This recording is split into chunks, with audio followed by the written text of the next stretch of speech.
Denis avait toujours cru que vivre droit finissait par porter du fruit. Il n'était pas parfait, mais il travaillait dur, priait sincèrement et faisait de son mieux pour rester fidèle à Dieu. Pendant des années, il avait construit sa vie avec patience, convaincu que la stabilité était une récompense accordée à ceux qui persévèrent. Il avait un travail stable, une maison modeste mais paisible et une famille qu'il aimait. Rien d'extraordinaire, mais tout semblait à sa place. Jusqu'au jour où tout a commencé à s'effondrer lentement, sans bruit, comme une fissure invisible dans un mur solide. La première perte fut son travail. Une entreprise à laquelle il avait donné le meilleur de lui-même, qu'il avait aidé à se relever dans les moments difficiles, l'a remercié sans émotion. Pas de reconnaissance, pas de véritable explication. Juste une décision froide, définitive. Ce jour-là, Denis est rentré chez lui avec un carton sous le bras et un poids immense dans la poitrine. Il s'est assis, incapable de parler, incapable même de prier. Il ne comprenait pas. Il avait été fidèle, honnête, engagé. Où était Dieu dans cette injustice silencieuse? Les semaines suivantes ont été une lente descente. Les économies ont diminué, les réponses négatives se sont accumulées, et chaque refus semblait lui rappeler qu'il n'était plus indispensable à personne. La confiance qu'il avait en lui s'est effritée jour après jour. Puis la tension est entrée dans son foyer. Sa femme, épuisée par l'incertitude, par les factures qui s'accumulaient et par l'avenir flou, a commencé à s'éloigner. Les discussions sont devenues des silences. Les silences des reproches, jusqu'au soir où elle a prononcé des mots qui ont transpercé Denis plus profondément que la perte de son emploi. Elle lui a dit qu'elle n'y arrivait plus, qu'elle avait perdu espoir, et surtout qu'elle ne comprenait plus pourquoi il continuait à croire en un Dieu qui semblait absent. Quand elle est partie, la maison est devenue trop grande pour un seul homme. Le silence était pesant. Chaque pièce lui rappelait ce qu'il avait perdu. Denis continuait pourtant à prier, mais ses prières avaient changé. Il ne demandait plus de miracles, ni même de solutions. Il demandait simplement la force de tenir un jour de plus. Il parlait à Dieu sans masque, sans phrases, apprises parfois avec colère, parfois avec lassitude, mais toujours avec sincérité. Les nuits étaient longues. Les pensées tournaient sans cesse. Il se demandait s'il avait manqué quelque chose, s'il avait déçu Dieu ou si sa foi n'avait jamais été assez forte. Un soir, assis par terre, dos contre le lit, Denis a craqué. Il a pleuré comme un homme vidé, non pas par la douleur seule, mais par la fatigue d'espérer sans voir. Et au cœur de cette nuit intérieure, une pensée inattendue s'est imposée à lui, douce mais persistante. Et si tout ce qu'il perdait n'était pas une punition, mais un passage? Le lendemain, sans réelle attente, Denis a ouvert sa Bible. Il n'a pas cherché une promesse rapide, ni un verset rassurant. Il est simplement tombé sur cette phrase. « Mon juste vivra par la foi, pas par les circonstances, pas par la réussite, par la foi. » Ces mots ne lui ont pas rendu son travail, ni sa famille, ni sa sécurité. Mais ils ont éveillé quelque chose en lui, une foi différente, plus nue, plus profonde. Une foi qui ne dépendait plus de ce qu'il possédait, mais de celui en qui il croyait. Ce jour-là, rien n'a changé à l'extérieur. Mais à l'intérieur, Denis a compris une chose essentielle. Dieu n'avait pas quitté son histoire. Il était simplement en train de la réécrire. Et sans le savoir encore, c'était le début d'un chemin qui allait transformer sa perte en espérance. Les jours qui ont suivi se ressemblaient tous. Denis se levait chaque matin sans véritable raison apparente. Il ouvrait les yeux avant le réveil, le regard perdu dans le plafond, comme s'il cherchait une réponse écrite quelque part. Le monde continuait à tourner, mais lui avait l'impression d'être immobile. Pourtant, malgré la fatigue, malgré la solitude, quelque chose l'intérieur refusait de lâcher. Il ne se sentait pas heureux, il ne se sentait pas fort, mais il se sentait encore debout. Et parfois, tenir debout est déjà une victoire. Chaque matin, Denis prenait quelques minutes pour parler à Dieu. Pas avec des mots préparés, pas avec des phrases parfaites. Il disait simplement « Seigneur, me voici. Je ne comprends pas ce que tu fais, mais je suis encore là. » Cette prière courte devenait comme un ancrage. Elle ne changeait pas sa situation, mais elle changeait sa manière de traverser la journée. La foi n'avait plus l'aspect d'une certitude solide. Elle ressemblait davantage à une flamme fragile que le vent pouvait éteindre à tout moment, mais qui brûlait encore. Il sortait parfois marcher sans but précis. Les rues étaient pleines de gens pressés, absorbés par leurs téléphones, leurs obligations, leurs problèmes. Denis les regardait passer en se demandant combien d'entre eux portaient aussi des tempêtes invisibles. Il se rendait compte que la souffrance ne faisait pas de bruit. Elle se cache derrière des visages normaux, des sourires polis, des vies qui semblent fonctionner. Un matin, en allant acheter du pain, Denis a croisé un vieil homme assis sur le trottoir. Il n'était ni agressif ni plaintif. Il avait un regard calme, presque lumineux. Ils ont parlé quelques minutes de choses simples, du temps qui passe, de la fatigue du corps. Avant de se séparer, l'homme a dit doucement « Dieu enlève parfois le bruit pour que tu entendes enfin ce qui compte ». Cette phrase a touché Denis plus qu'il ne l'avait imaginé. Elle a continué à résonner en lui longtemps après. De retour chez lui, Denis reste assis en silence. Il a réalisé que lorsqu'il avait tout, il priait surtout pour demander. Maintenant qu'il n'avait plus rien, il priait pour comprendre. Le silence qui lui faisait peur devenait peu à peu un espace de rencontre. Un lieu où Dieu travaillait sans bruit, sans annonce, sans spectacle. Les tentations de tout abandonner étaient pourtant bien réelles. Certains jours, Denis se sentait vidé sans force, sans motivation. Il se demandait à quoi bon continuer à croire si rien ne changeait. Mais chaque fois que cette pensée revenait, une autre la suivait aussitôt. Et si la foi n'était pas faite pour supprimer la tempête, mais pour empêcher l'âme de couler? Peu à peu, Denis a commencé à poser de petits gestes simples. Rien d'extraordinaire. Aider une voisine âgée à porter ses courses, écouter quelqu'un sans chercher à répondre, donner un sourire là où il aurait pu rester fermé.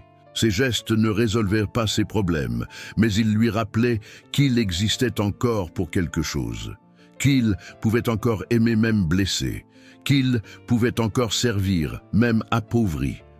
Un soir, en lisant sa Bible, Denis est tombé sur l'histoire de Job, un homme juste qui avait tout perdu sans comprendre pourquoi. Denis ne cherchait pas à se comparer, mais il reconnaissait cette douleur, cette incompréhension, cette foi qui tient sans explication. Il comprenait que certaines réponses ne viennent pas tout de suite et que parfois Dieu ne justifie pas ses actes, mais il accompagne ceux qui souffrent. Cette nuit-là, Denis a fait une prière différente. Il a dit « Seigneur, je ne te demande plus de réparer ma vie. Apprends-moi à te faire confiance, même quand elle est brisée. » Cette prière ne contenait aucune promesse, mais elle était vraie. Et pour la première fois depuis longtemps, Denis s'est endormi sans angoisse. Les jours suivants n'ont pas été plus faciles, mais quelque chose avait changé profondément. Denis se sentait guidé sans savoir où, comme s'il marchait dans le brouillard, mais avec la certitude qu'il n'y était pas seul. Il comprenait peu à peu que Dieu ne travaille pas toujours en ajoutant des bénédictions visibles. Parfois, il enlève pour révéler. Parfois, il vide pour remplir autrement. Denis n'avait toujours pas retrouvé son travail. Sa maison restait silencieuse. Mais son cœur n'était plus désert. Une espérance nouvelle naissait. Une espérance qui ne dépendait plus de ce qu'il allait récupérer, mais de ce qu'il devenait. Et sans le savoir encore, il s'approchait d'un tournant décisif. Un moment où Dieu allait agir d'une manière inattendue. Une manière discrète, mais déterminante. Avec le temps, Denis a compris que certaines œuvres de Dieu ne font aucun bruit. Elles ne préviennent pas, elles ne brillent pas, elles ne donnent aucun signe immédiat. Elles avancent en silence, comme des racines sous la terre. On ne les voit pas, mais elles préparent quelque chose. Cette pensée l'apaisait. Elle lui donnait la force de continuer sans exiger de preuves. Chaque jour, Denis poursuivait ses gestes simples. Il se levait, il priait quelques minutes, puis il sortait marcher. Il observait les saisons changer, les feuilles tomber puis repousser. Il se disait que la nature obéissait à un rythme que personne ne pouvait forcer. Peut-être que sa vie aussi suivait un temps précis que Dieu seul connaissait. Un matin, alors qu'il aidait un voisin à réparer une étagère, une discussion s'est engagée. Le voisin parlait de ses propres difficultés, de ses peurs, de son sentiment d'échec. Denis a écouté attentivement sans chercher à donner de leçons. À la fin, l'homme a dit merci. Personne ne prend le temps d'écouter comme tu le fais. Ces mots ont touché Denis profondément. Il a réalisé que sa douleur l'avait rendu plus attentif aux autres, plus humain, plus présent. Les jours suivants, des situations semblables se sont répétées. Une femme croisée au marché qui se confiait. Un jeune perdu qui cherchait un conseil. Denis ne prêchait pas, il ne parlait pas beaucoup de Dieu. Il écoutait, il rassurait. Il partageait parfois une parole simple, pleine de paix. Sans le savoir, il devenait un instrument. Dieu utilisait ses blessures pour guérir d'autres cœurs. Un soir, Denis s'est souvenu d'une phrase qu'il avait souvent entendue sans la comprendre. « Dieu ne gaspille aucune souffrance ». Cette phrase prenait enfin sens. Ce qu'il avait perdu ne disparaissait pas inutilement. Cela se transformait lentement en compassion, en sagesse, en force intérieure. Une force discrète mais réelle. Il y avait encore des jours de doute.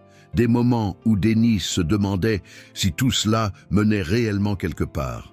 Mais même dans ces moments, la paix revenait plus vite qu'avant. Comme si son cœur savait désormais où se réfugier. Il ne cherchait plus à contrôler l'avenir. Il apprenait à faire confiance pas après pas. Un après-midi, alors qu'il rangeait des affaires, Denis est tombé sur un ancien carnet. Il y avait écrit ses projets, ses ambitions, ses rêves passés. En le lisant, il a souri. Beaucoup de ses rêves étaient liés à la réussite, à la reconnaissance, à la sécurité. Il a compris que Dieu n'était pas en train de les accomplir, mais de les transformer. Pas pour les détruire, mais pour les aligner avec quelque chose de plus profond. Cette nuit-là, Denis a prié longuement. Il a dit « Seigneur, je te fais confiance, même si je ne vois rien. Je crois que tu travailles, même quand tout semble immobile. » Cette prière n'était pas désespérée, elle était confiante, et cela faisait toute la différence. Peu après, une opportunité inattendue s'est présentée. Rien de spectaculaire. Un appel d'un ancien contact qui cherchait quelqu'un pour aider dans une association. Ce n'était pas un emploi stable ni bien payé, mais Denis a senti une paix intérieure. Il a accepté. En servant les autres, il se sentait à sa place, comme s'il entrait enfin dans quelque chose de préparé depuis longtemps. Les jours passaient, et Denis découvrait une joie nouvelle, une joie calme, une joie qui ne dépendait pas de l'argent ni des circonstances. Il voyait des vies changer, des sourires revenir, des cœurs soulagés, et il comprenait que Dieu l'avait conduit là, étape par étape. Denis ne disait plus qu'il avait tout perdu, il disait qu'il avait été déplacé, sorti de ce qu'il connaissait pour entrer dans ce qu'il n'avait jamais imaginé. Dieu avait travaillé dans l'invisible, lentement, fidèlement, et ce travail commençait enfin à se voir. Il ne le savait pas encore, mais un dernier tournant approchait. Un moment où Dieu allait révéler clairement ce que cette saison de perte avait réellement produit. Et ce moment allait changer sa vie pour toujours. Avec le temps, Denis a compris que Dieu ne rend pas toujours de la même manière que ce qui a été perdu. Il ne revient pas forcément avec les mêmes formes, les mêmes visages, les mêmes situations. Dieu ne répare pas le passé comme on recolle un objet brisé. Il crée du nouveau. Et ce nouveau est souvent plus profond, plus solide, plus vrai que ce qui existait avant. Son engagement dans l'association a peu à peu pris une place centrale dans sa vie. Chaque jour, Denis rencontrait des personnes brisées, fatiguées, perdues. Il reconnaissait dans leur regard quelque chose qu'il avait lui-même traversé. Et sans discours compliqué, sans leçon morale, il leur offrait ce qu'il avait appris dans la douleur, la présence, l'écoute. L'espoir discret mais réel. Beaucoup repartaient soulagés, certains revenaient transformés. Denis comprenait que Dieu l'avait conduit là pour une raison précise. Un soir, après une longue journée, il est rentré chez lui le cœur étonnamment léger. Il s'est assis en silence et a réalisé qu'il ne ressentait plus ce vide qu'il avait hanté pendant des mois. La solitude n'était plus une prison. Elle était devenue un espace de repos. Il n'était plus en guerre avec son passé. Il l'avait accepté comme un chemin nécessaire. Peu à peu, des portes se sont ouvertes, sans pression, sans précipitation. Un responsable de l'association a proposé à Denis un poste plus stable. Rien de luxueux mais suffisant, surtout aligné avec ce qu'il portait désormais en lui. Denis a accepté avec gratitude. Il ne courait plus après la sécurité. Il marchait avec confiance. Un jour, alors qu'il accompagnait une personne en difficulté, cette personne lui a dit « Tu as changé ma vie ». Denis a été profondément touché.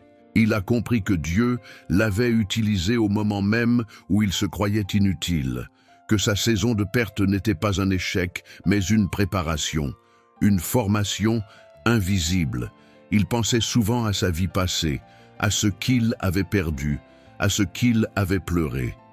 Mais ces souvenirs ne lui faisaient plus mal. Il lui rappelait simplement que Dieu avait été fidèle même quand il ne comprenait rien. Même quand tout semblait injuste, même quand le ciel paraissait fermé. Un matin, en lisant la Bible, Denis est tombé sur une parole qui résonnait différemment maintenant. Ceux qui sèment avec larmes moissonneront avec chant de joie. Il a souri. Pas parce que tout était parfait, mais parce qu'il savait désormais que Dieu transforme les larmes en semences. Et que rien de ce qui a été confié à Dieu ne se perd. Denis ne disait plus qu'il avait perdu sa vie. Il disait qu'il l'avait retrouvée autrement. Plus simple, plus aligné, plus vrai. Il avait perdu certaines choses, mais il avait gagné une foi profonde, une paix durable, une mission claire. Et surtout une relation avec Dieu qui ne dépendait plus des circonstances. Il comprenait enfin que la foi n'est pas un moyen d'obtenir ce que l'on veut. C'est un chemin pour devenir ce que Dieu veut. Et ce chemin commence souvent là où tout semble fini, là où les forces humaines s'arrêtent, là où Dieu peut enfin agir pleinement. Si quelqu'un avait dit à Denis au début de son épreuve que cette perte serait une bénédiction, il n'aurait pas cru. Et pourtant, aujourd'hui, il pouvait le dire sans hésiter. Ce qu'il avait traversé l'avait changé pour toujours. Et ce changement était son plus grand cadeau. Cette histoire n'est pas seulement celle de Denis. Elle est celle de tous ceux qui ont tout perdu, mais qui ont choisi de ne pas lâcher Dieu. Si toi aussi tu traverses une saison où rien ne va, où tout semble vide, rappelle-toi ceci. Dieu travaille même quand tu ne vois rien. Il transforme même ce que tu crois perdu. Et la foi que tu tiens aujourd'hui sera la clé de la vie nouvelle qu'il prépare pour toi.